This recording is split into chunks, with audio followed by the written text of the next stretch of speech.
శిఖరాలకు సవాళ్లు, విద్యార్థుల విజయాలు.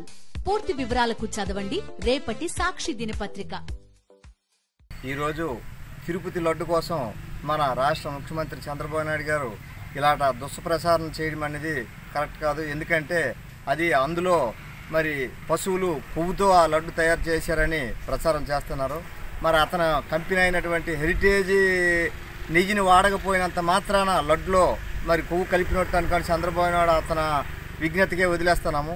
ఎందుకంటే లడ్డులో ఎవరైనా ఆధ్యాత్మికంగా ఉన్నటువంటి భక్తజన 50 మంది కూడా ఇలాంటి కొవ్వుతో తినడానికి కానీ ఇష్టపడతారా? ఇలాంటి మాటలను ఎవరైనా ఇష్టపడతారా?